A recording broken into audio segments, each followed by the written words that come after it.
සියලු දෙනාම channel එකට ආදරයෙන් පිළිගන්නවා. ඉතින් අද ටිකක් වෙනස් මාතෘකාවක් ගැන අදහස් කීපයක් කියන්න කියලා හිතුවා.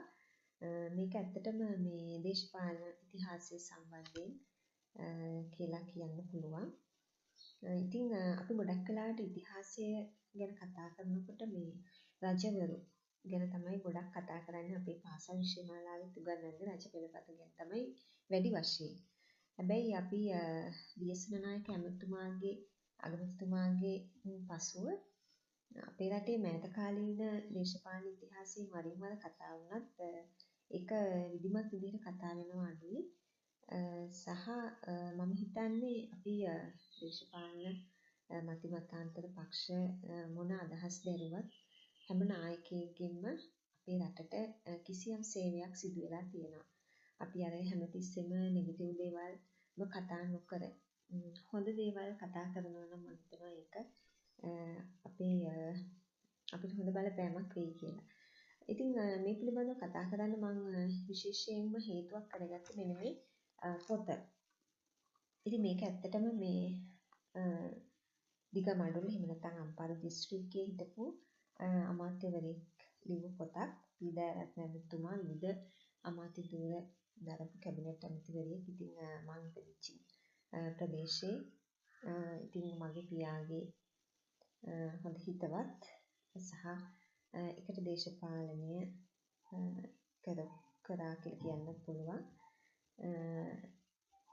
එවකට දේශපාලනයේ වශයෙන් බොහෝ කටයුතු වල නිරත වුණා.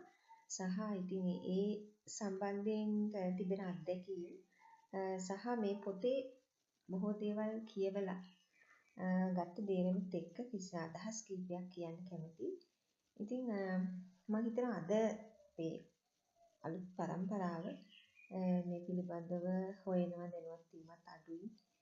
ඉතින් කෙසේ වුවත් අපේ ලංකාවේ ඉතිහාසය සංවර්ධනය කියන කරා යන මේ ගමනේ වෙච්ච දේවල් දැන ගැනීම වැදගත් කියලා හිතනවා.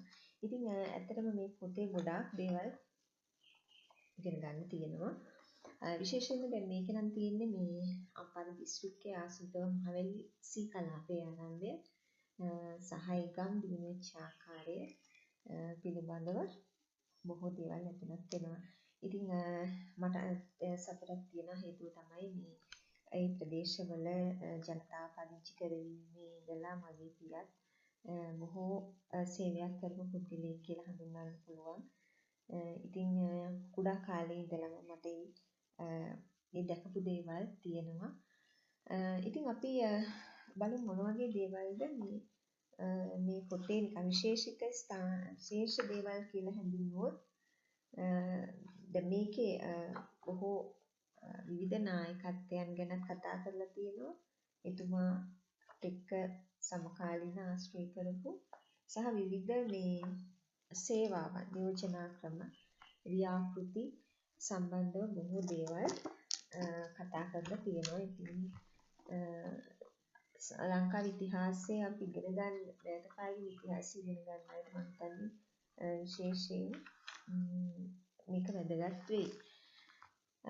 බොහෝ වෙලාවට දැන් අපි මේ මහවැලි සී කලාපය ගත්තාම සී කලාපය ඇත්තට මහවැලි සංවර්ධන යෝජනා ක්‍රමය යටතේ තමයි දියුණුනේ. ඉතින් අද වෙනකොට හැම ගමකටම පාසලක් පන්සලක් සහ පොදු ස්ථාන බොහෝ පහසුකම් තියෙන පළාතක්. සුන්දරව කරන්න කෘෂිකාර්මික පදනමක් තියෙන. ඉතින් අද වෙනකොට විශේෂයෙන් බොහෝ දරුවෝ ඉගෙනගෙන උසස් අධ්‍යාපනයට විදේශ අධ්‍යාපනයට යොමු වෙලා තියෙනවා. සහ ඉතින් නමුත් මේ අලුත් දැන් ඉන්න පළපුර බොහෝ වෙලාවට මේ ප්‍රදේශ මේ තැනට දියුණුනේ මේ විදිහට මේ තැනට ගෙනාවේ කොහොමද කියන එක හොයනවා කරනවා දැනුවත් වීම අඩුයි.